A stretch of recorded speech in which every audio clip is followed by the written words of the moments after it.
Welcome, everybody. Thank you for coming today. Thank you for the welcome you just gave Jennifer when she walked in here. That's pretty cool. Our guest needs no introduction. She is someone that you've been hearing about the last couple of months in your classes. And a third of you have read the Visit from the Goon Squad, a third of you have read the Invisible Circus, a third of you have read The Keep, and many of you have read very short stories by Miss Egan, so we're really happy that you're here today, so thank you. Thank you for having me. All right, so we have the students who have prepared some questions, but I think before we get to them, and they're really excited over there to ask you some questions, if you could just tell us when you first knew that writing was something that you wanted to do. Well, is this working? Okay. You there? I did not know in high school that I wanted to be a writer, actually. I would say in grade school I was always very sciencey and I really wanted to be a doctor. My grandfather was a surgeon and he talked a lot about, in fairly graphic terms about hacking people open.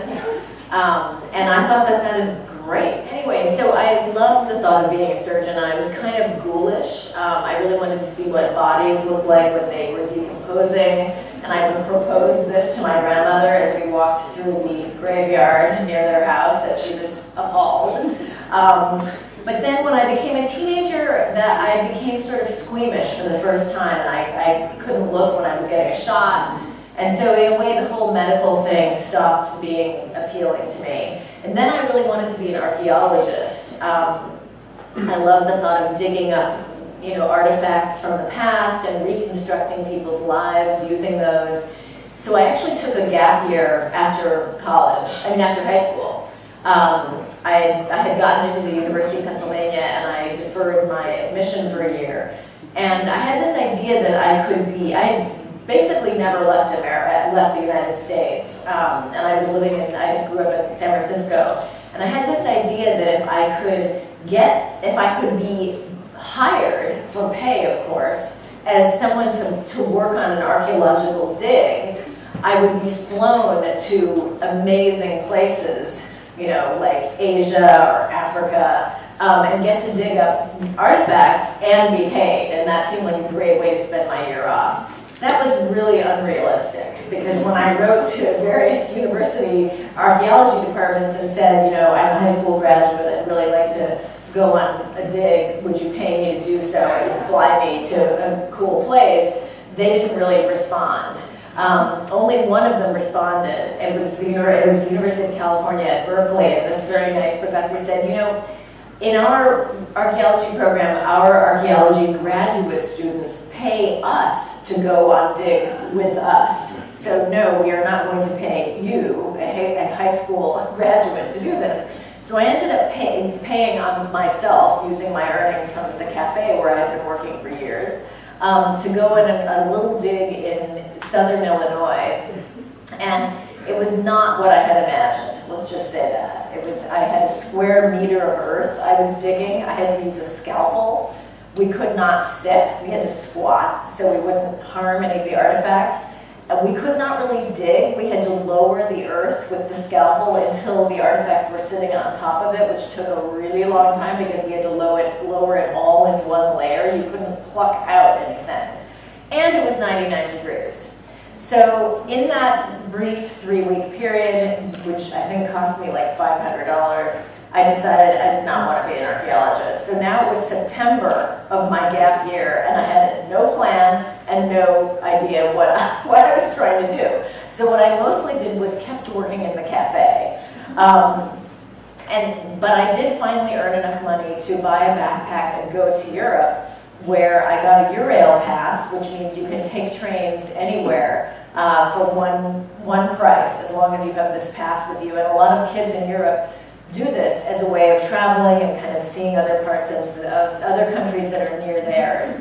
So I did that for some months, and I was very isolated because in those days, and I know from talking to my own children how hard this is to really imagine, there were no cell phones and no internet. So I was now 9 hours ahead of my home in my time zone, and to try to call home, I had to wait in a international calling center for a phone, and then I would call. And when you made a phone call in those days, it either rang and rang and rang, or someone answered, that was the lucky outcome, or you got a busy signal. And when I first told my sons this, they are 14 and 16, my younger son said, "Was there electricity?" So I recognize how difficult that is to imagine, but it was very isolating.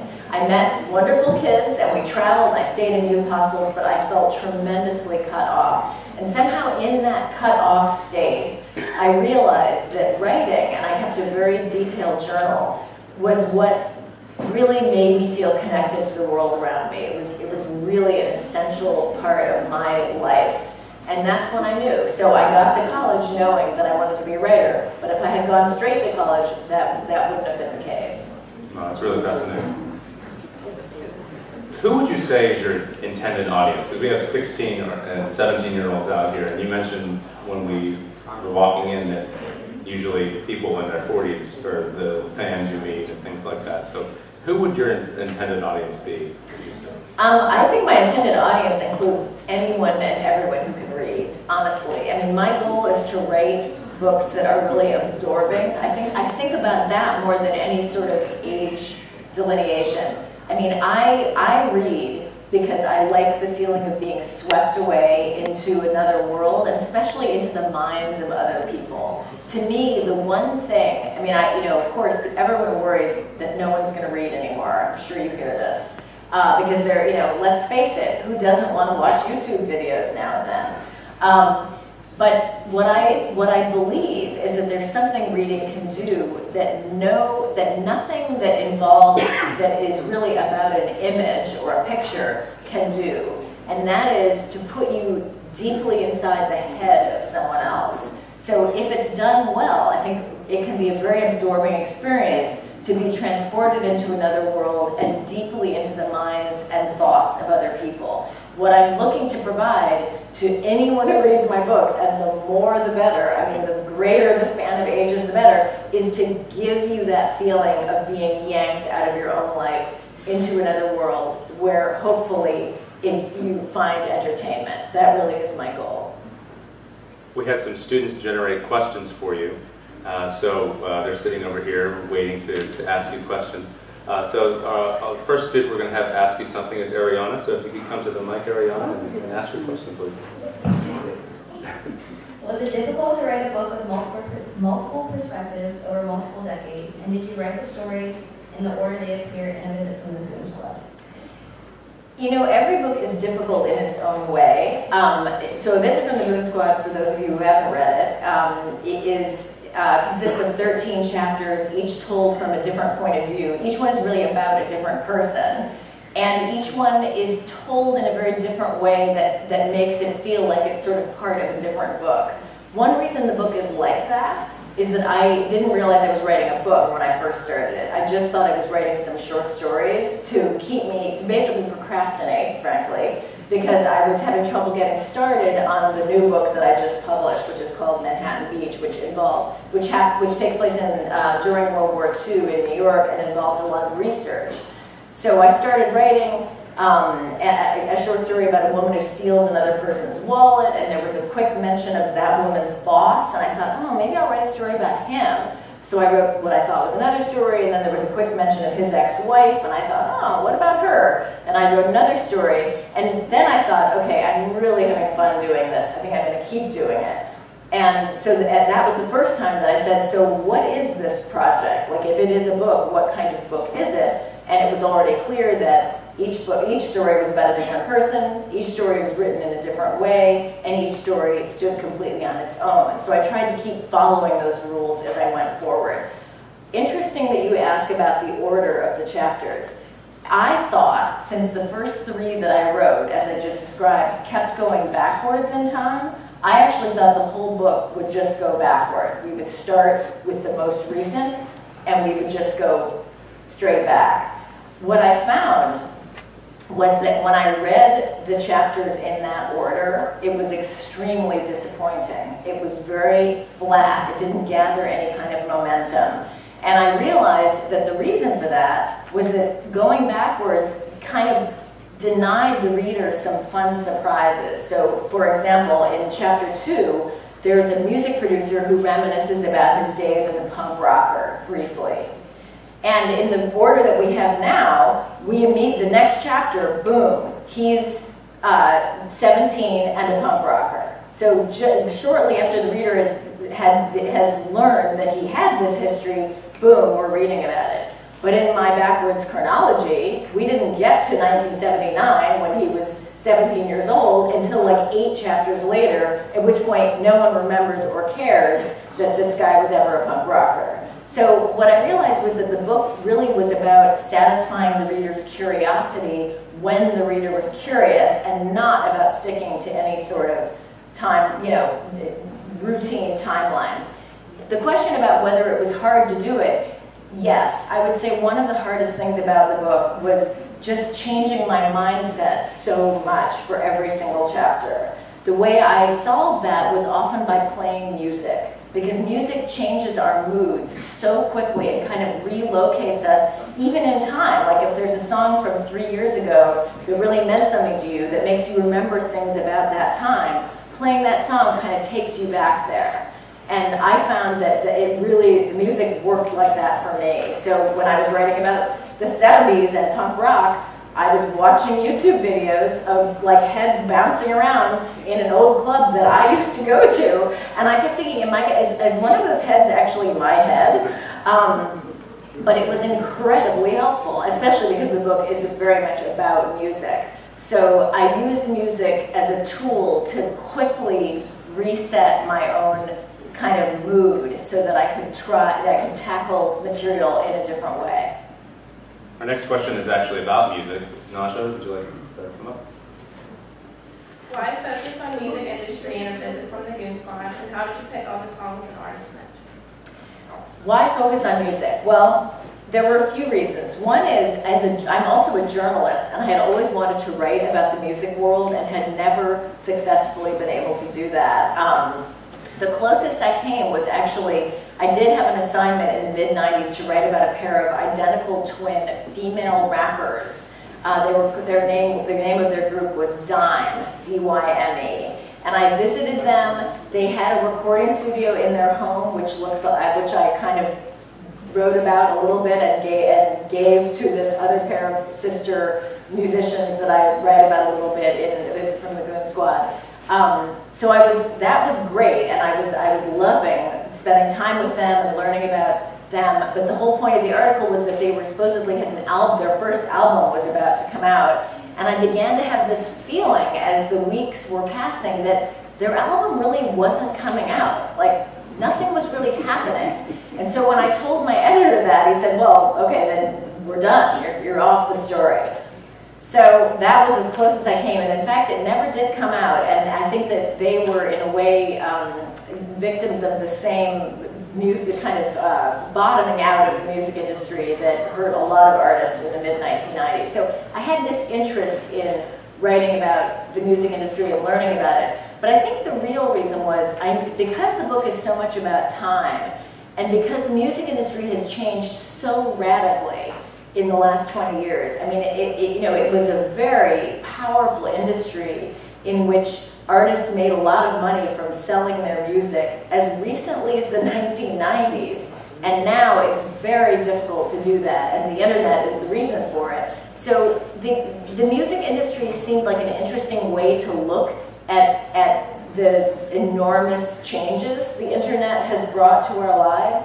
And, as I mentioned earlier, because music is a way of locating ourselves in time. Well, if you have a playlist and it has music from different moments of your life, you are kind of time traveling when you listen to those different songs and when different songs come up.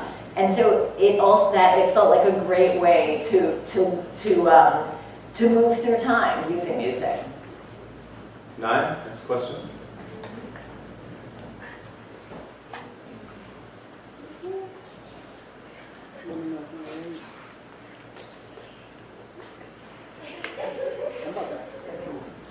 What is the meaning of the title in the Invisible Circus, and how do you decide on the titles of the books and the chapters? It's a great question. I find that titles either come really easily or they're really problematic. With the Invisible Circus, it had well, first of all, I should say, I wrote an earlier book right after I got out of college.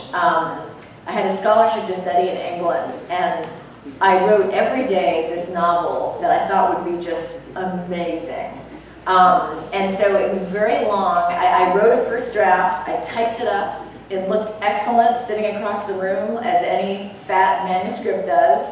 I brought it back, and I then moved to New York, was working as a temp, and no one could read this thing. It was clearly atrocious. The title was Inland Souls, which I think is not a very good title. It comes from an Emily Dickinson poem. Anyway, that was actually an earlier version of The Invisible Circus. So I started with not only a bad title, but a bad book. Later, I went back to the basic idea of that book, which is about two sisters who look very similar. One of them committed suicide under kind of murky circumstances at the end of the 1960s, and the other is longing to understand what happened to her and kind of recreates her journey. So that idea still felt interesting to me, and I started over, and I thought, well, it's not going to be called Inland Souls this time. What is the title going to be? Meanwhile, I was doing a lot of research on the 1960s, and this was in the, this was like the very late 1980s and early 1990s, when a lot of interesting books about the 1960s were coming out. And in my research, I learned about an actual event that had happened in San Francisco during the 60s, and it was called the Invisible Circus. It was held at a church that still exists in downtown San Francisco. And the cool thing about this, first of all, the idea was that it was called the Invisible Circus because they only wanted the right people, meaning like people, enlightened, countercultural hippies, and not straight, boring people, to know about the event. So it was kind of secret, and that was the invisibility part. But the other interesting thing about this event is that the whole idea was that there were reporters at the event that would type up what was going on at this huge kind of crazy party / performance in this church, and type them up, mimeograph them, which is kind of what we had to do back in the days before there were computers and printers, and distribute them to people at the event so that people were, in a way, reading about what was going on at the party as it was going on at the party. So in a way, what they were doing was like Instagramming, if you will, in a crude way, which was the only way possible at that time. And letting people learn about what was happening as it was happening. And that idea seemed really interesting to me. And as soon as I read that this event was called The Invisible Circus, I knew that was my title. So I had to wait for that one. But once I found it, I knew it was right. And if the title is really right, it should do more than just feel like the right title. It should almost be like a magnet pulling the book forward and a sort of, almost a source of energy. As I'm working on something, if I really have the right title, the rightness of it kind of feeds me as I'm working. Cheyenne also has a question about the Invisible Circus. The Invisible Circus is about characters on both a physical and emotional journey. Have you ever been on a journey similar to the characters in your book? Well, yes, to an extent. So Phoebe, the younger sister, takes the postcards that her sister had been sending home from Europe on this trip, at the end of which she committed suicide, and she recreates her sister's journey through Europe, sort of expecting some sort of transcendence to overcome her. As I think I mentioned earlier, when I was 18, I bought a backpack and a cheap plane ticket to London, and I started traveling around Europe and had a very difficult time in certain ways because I felt so isolated. But I also kept every map I used, every souvenir I had, and I wrote voluminously in my journal. In fact, that was part of what helped me to understand that I wanted to be a writer. So in a way, although my life has no overlap with the characters' lives, and this is generally true for me, I don't like to write about myself. I do it badly. I get bored. But the times and places that I know from my own life are very helpful to me in my work. And so in a certain way, the journey Phoebe takes to try to understand what happened to her sister is pretty much the same journey, physically, that I took as an 18-year-old trying to figure out what I wanted to do with my life. So I think I drew on some of the feelings of that trip, absolutely. We're going to shift gears to the Keep. Dory?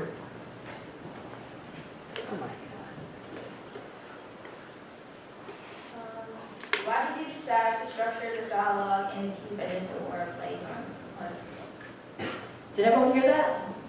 Why did I decide to structure the dialogue in the Keep as if it were play? So the way it instead of saying,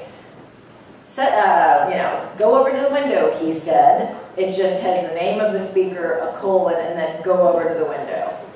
The reason I did that is that the writer, the Keep is sort of it's a kind of gothic thriller. And if any of you like gothic stuff, by which I mean things like Stephen King or even Harry Potter, it has a lot of gothic conventions in it. You know, an old kind of castle or house, supernatural things going on. There are a lot of stories inside stories. And so with the Keep, I realized pretty early in the process that the person telling the story is actually a prisoner in a fiction writing class in prison, writing the story that he's writing. So he's not really he's not an experienced writer, and he's often struggling with how hard it is to tell a story, which you guys probably would agree is not easy. So it felt very unlikely that this guy would know how to write dialogue in that way or would bother fussing with it. You know, he said, she said.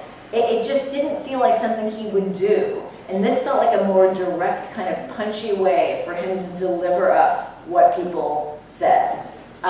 So it was really an issue of the voice of the speaker. It felt much more natural to his voice and way of writing that he would not fuss with those conventions of dialogue and would just, boom, give it to us straight up. Do you find those conventions frustrating when you write? Absolutely. I mean, it was such a relief to write as a non-writer. It was great. I mean, another thing is, you know, there's this emphasis often on making writing beautiful or sort of, you know, lovely with metaphors and turns of phrase, and I tend to write that way myself. It was wonderful to give that up and to just decide that for this particular writer, any kind of beauty that would come along in the language would happen by accident. He's just trying to tell it. It was really fun to write in that way. One thing I find in general is that whatever habits you have as a writer, and I know some of you are creative writers, forcing yourself not to use the habits that come most easily to you can be a very effective way of growing as a writer. For example, I was in writing class years ago in New York when I first got there. After I'd written this horrible book that no one liked, I thought, I think it's time for me to take a writing class. So I was taking a class with this guy out of his home, and I had written a number of stories about adolescent, actually several stories that are in Emerald City, which I know some of you have read, about adolescents and their struggles, and it included a lot of memories from the past. And there was one story I brought in called Sacred Heart, which is in Emerald City, and it's about a girl in Catholic school who becomes sort of fixated on another girl who has a self-injury problem. And I read it, and everyone in the group thought it was really good, except the teacher, who said, it's all right. And I was furious. I was like, what are you talking about? This is a writing workshop. They all liked it. How can you tell me it's not? It's only okay. And he said, I want you to try to write a story in which there are no kids, like no one under the age of 21, and nothing about the past, no memories. And I thought, can you even do that? I felt completely paralyzed, but I thought, well, he's just challenged me. I'm going to do it. And I did, and the story I wrote, which is also in Emerald City, it's called The Stylist, was a real leap for me. It just forced me to grow and in a different way, or to use a metaphor from sports, It's just like cross-training. Do a different exercise different muscles, and you bring more to your work. You're just stronger. I think that's really helpful for our students in the audience who are writers. That's interesting. Next, Grace.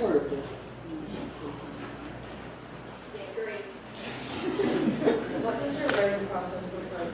How do you get started and where do you write? Writing process. How do I get started and where do I write? I have a very specific process that is different from a lot of other writers.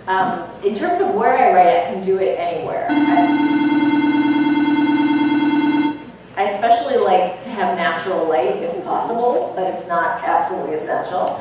The reason I can write anywhere is that I write fiction almost completely by hand. Now, I realize that sounds pretty nutty.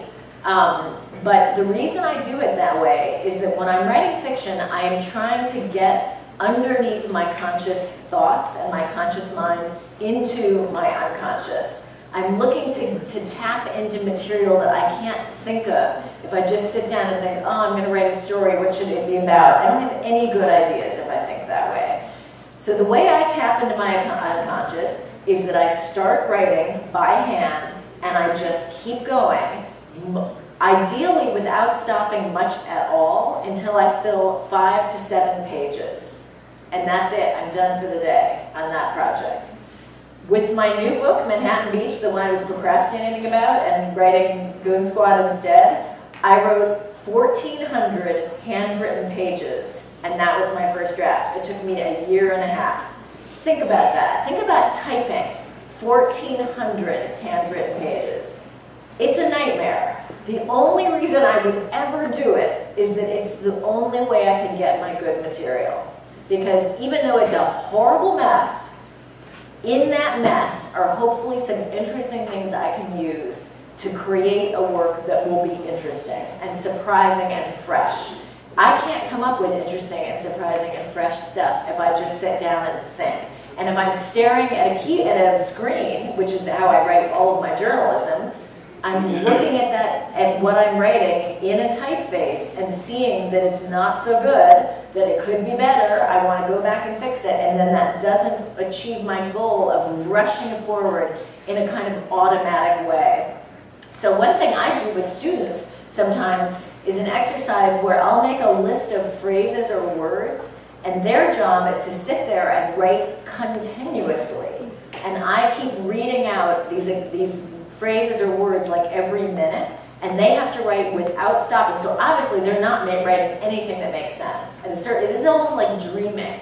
They're just writing, and boom, then they have to change directions. The reason to keep giving them the prompts is to prevent them from getting into any kind of logical groove. I'm just trying to keep them in that dream state. So I write my first drafts that way, and for Goon Squad, which I wrote in pieces, it was the same thing, but just in smaller pieces. With The Keep, which was probably my worst first draft ever, I type it all up, I read it, and that is agony. And then I make a very careful outline for the first time. That's the first time an outline has entered the picture. I make an outline of what I need to do to improve this work for the next big draft. And I go to work revising, usually by hand on hard copies. Because once again, when I'm writing by hand, I write better. So I'm just trying to do whatever gets the best work out of me. And I do many, many, many drafts. My mistake in sending out that first book that everyone hated, Inland Souls, was that I was sending out a first draft. I hadn't done the 5 years of editing that was necessary, or whatever, the 2 years of editing. So for me, writing is rewriting. If you just looked at my first draft, you would say very reasonably, time to think about going back to medicine or archaeology. It's no good. What makes it good, if it ever is good, is going over it and over it and over it and pushing it and twisting it and manipulating it into the directions that I want it to go. So that's my writing process. Wow. Jack?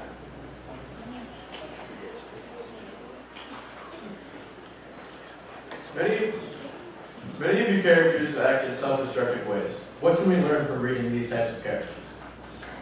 That's an interesting question. I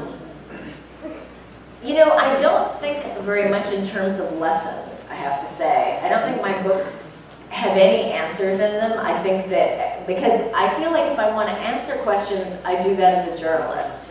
I feel like the job of fiction is more to ask questions and to try to, filter reality and all of its complexities in a way and compress it in ways that hopefully are interesting. So if there are lessons there about behavior, I didn't mean to put them there, but I think if I were going to look, I'll say two more things about this. If I were going to just read it as a reader and say, what lessons can we draw? I think probably the biggest one is people change. People can change.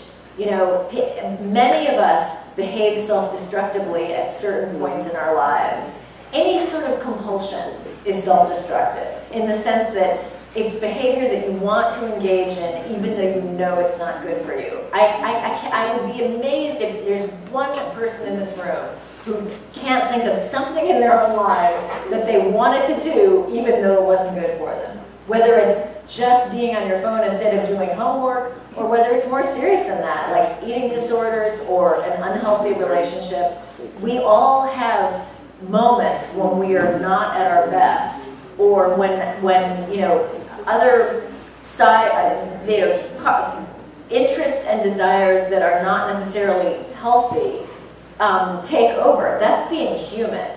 But that can change, and it does change over time. Time is extremely hard to kind of grasp at your age because you haven't been alive that long. But I am here to tell you, you will be amazed at how many things happen over time and how very surprising they are. So I think that would be a lesson, if there is one. I would just say one other thing, which is I'm generally very interested in looking through the eyes and the points of view of people who are struggling in one way or another, especially mentally. There are a lot of mentally unstable people in my work. Part of that is that I had a brother who was schizophrenic, and we talked a lot about what it was like to be inside his head, which was a very, very difficult place to live. And yet, what was so amazing about talking to him, and we were very close, is that his way of thinking and my way of thinking were so close. Mental illness is so close to being just like anyone else, but that little bit of difference makes all the difference. So I'm very interested in finding the common ground between people who are quote-unquote crazy or mentally ill and everyone else, because for the most part, we are occupying the same ground. And as a writer, this gets back to my point about the intimacy of fiction, the way that it can bring you inside the head of someone else in a way that nothing else I know of can. This is something that I feel like I can do as a writer. I can make people see what it's like to think in a really different way, in a way that can be very harmful and make it hard to be part of mainstream life. Savannah? How does the time and place where your books are set dictate your book's theme? Can you say that one more time? How does the time and place where your books are set dictate a book's theme? How does the time and place where a book is set dictate the book's themes? You couldn't have asked a more perfect question for me, because time and place is really what I start with, and all that I start with when I start a book. Some people start with characters, some people start with a plot. I think that's probably more normal. I start with a time and a place. And so, for example, with Invisible and the Goon Squad, I'll just tell a little anecdote about how I started with the time and place where that book begins, which is a woman is in a bathroom and she takes another woman's wallet.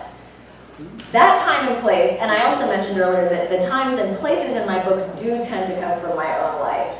I was in the bathroom of a hotel because my mom was visiting and I was having dinner with her, and I saw a wallet lying in someone's bag right under the sink.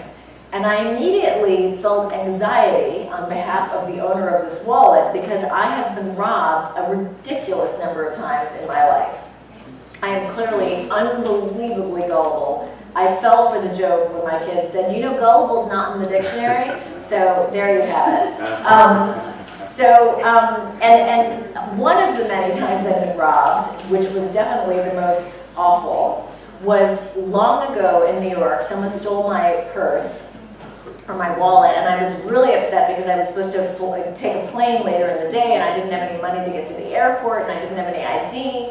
And so as I was stewing and worrying about this, the telephone rang, and it was a lovely woman from the Citibank Fraud Recovery Program. And she said, we understand you've lost your wallet.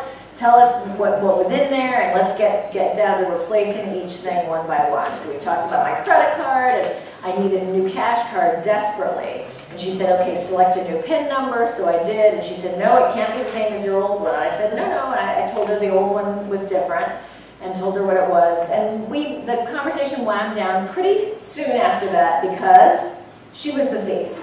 And I had now given her my PIN number on the telephone.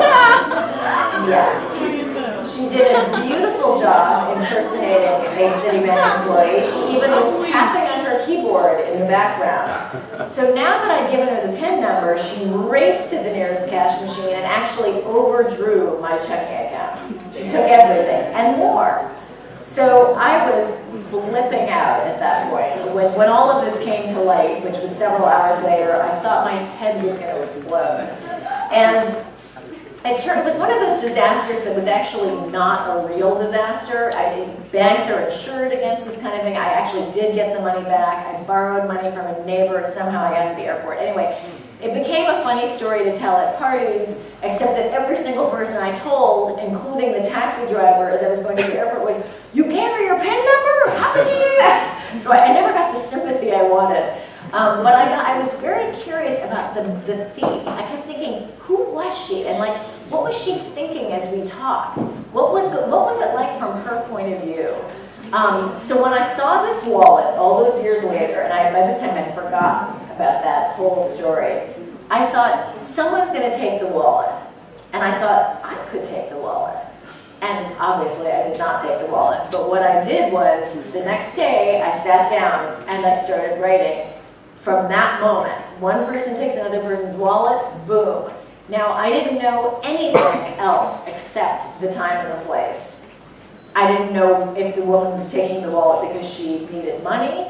As it turned out, that immediately became clear that that was not true. She was taking the wallet because she had a compulsion to steal. And that feeds back to what I was just saying about compulsion is something that I think we all know from some point of view. We've had some experience of it. And what also became clear right away was that she's taking the wallet and she's also telling the story in her therapist's office. So there's sort of two things, the story's unfolding in two places at once. But it all started at the time and the place, and that's how it works pretty much every time. It's a really good story. Mira, you're up. How important is research in your writing, and do you approach research differently depending if you're writing fiction or nonfiction?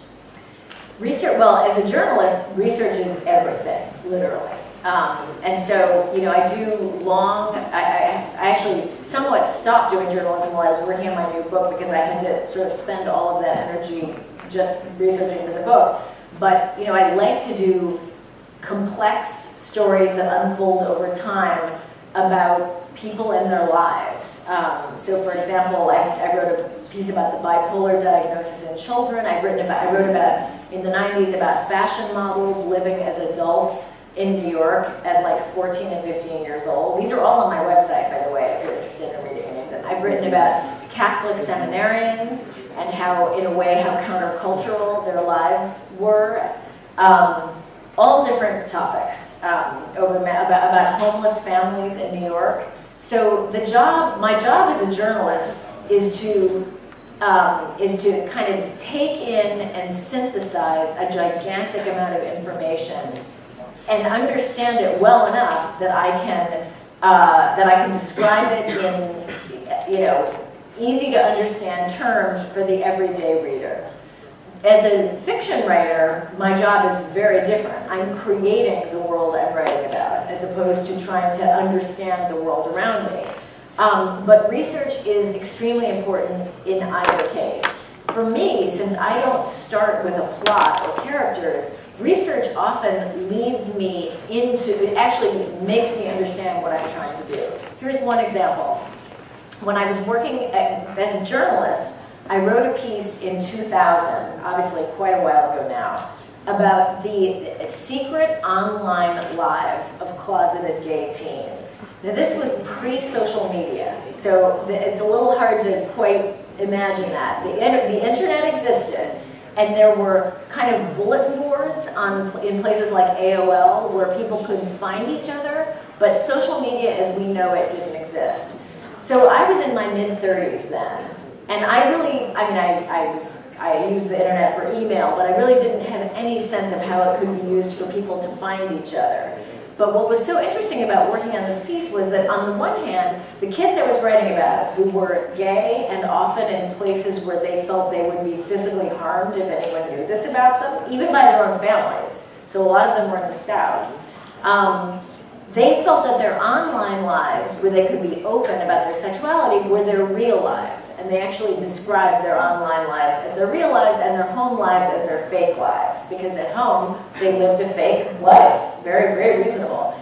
But their online lives were, of course, filled with deception. Because the internet is a very easy place to deceive other people. So, for example, I heard many stories about kids who thought they were having friendships or even relationships with other kids, and those kids would turn out to be adults. And so there was a strange kind of paradox. On the one hand, these kids felt very free and very real in their online lives, but on the other hand, they felt that these online lives were actually quite dangerous in certain ways. All of that got me thinking about what it means in a when virtual life is so much a part of our real lives, to even call things real or unreal. And that question, and I think I mentioned before, I'm interested in questions, not answers. That question led me to write The Keep, which is a Gothic thriller that sort of wonders about whether the fact that we're constantly receiving communication from outside our own immediate, environments is sort of like living in the middle of a ghost story. So research led to writing fiction. And that happens all the way across the board. In my new book, which takes place in the 30s and 40s in New York, I did lots of interviews with people who remembered World War II very clearly. So they're now in their 80s or older. And the things that they said to me directly impacted the plot of the book. So research is really, really crucial. I think we have time for one more question. So we're going to go to Ava's question here about motifs. So your books seem to have water motifs that are both baptismal and destructive. Is a motif like that something you planned during the writing process, or is it added later? I am kind of obsessed with water. I'm not sure why. I think it probably has to do with where I grew up. I'm from Chicago originally, which is, sprawled along Lake Michigan, which is really like a sea. And then I ended up moving as a young kid to San Francisco, which is also surrounded by water and has a lot of hills. So it's like Pittsburgh. You're constantly looking down, and so you're aware of the water all the time in San Francisco. And so it's true. I can't say that I plan it. The water just seems to kind of appear, and I have to say, if you think there's a lot of water in what you've read so far, you haven't seen anything yet, because my new book, which is called Manhattan Beach, is all about the New York waterfront, and it includes deep sea diving, all kinds of waterfront crime, and even sailing in the Merchant Marine. So I think that was my book where I just literally kind of threw myself into the water. I don't think about the symbolism really, but I think one thing about the ocean or any body of water is that it's sort of what it is and also symbolic at the same time always. So I think that's one reason that the water feels like a very rich environment to me. So I think finally, if you could just maybe tell the students one piece of advice you would have for someone who is their age, who may be thinking about writing, or if there's something you think that they really should read at this point in their lives, The challenge will be keeping it to only one thing. Okay. Let's see. I'm going to throw out a few thoughts. One is, there is no skill, and I'm not talking about fiction at all. If you can write well, and by that I just mean, first of all, grammatically, and second of all, with any kind of flair, you will never have trouble finding employment in your life, period. When I moved to New York, I wanted to be a writer. Unfortunately, my book was horrible. I worked as a temp, and every single place where I temped, without exception, offered me a permanent job. This included an insurance agency, a radio program. The reason I got all these offers was that the minute they discovered that I could actually write a grammatical sentence that had some kind of power, they were like, please don't leave, because so few people can do it. You will be shocked at how few people can even write correctly, much less well. I cannot think of a more marketable skill. I've never had an honest job in my life. All I've done is various kinds of work to support me to become a writer, and I never had trouble finding that work because I could always write. So whether you care at all about writing, I strongly advise you to become good at it, just so that you will know that you have an incredibly valuable skill, not to mention the fact that it will help you communicate in all kinds of ways. If you're interested in writing, more creatively, I would say, number one, read the kind of work that you want to write, because it's very hard. The first thing to do is always to just read in the world that you want to write in.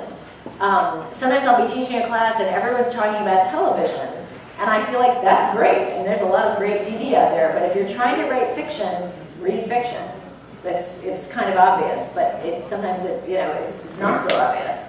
And then lastly, I would say, we are all really creatures of habit, and it's easy to underestimate how quickly we can adapt ourselves to a new routine. So again, exercise is a good analogy. If you exercise every day or often, you feel pretty bummed out when you can't do that or don't do it. But if you haven't exercised in a long time, it seems like a very weird thing to do. Like, why would I run? No one's chasing me. Why would you run? It's nuts. You're just gonna run. But if you're used to running, you're like, oh, I can get my run. Writing is like that. If you want to write, decide for 15 minutes a day, I'm gonna do it at this time. 15 minutes, it's nothing. If you do that every day, it will start to feel like the thing that you will really miss if you don't do it. We can train ourselves as if we were, show dogs. It's amazing how easily we can change our habits. All right, let's thank Ms. Egan for her time today.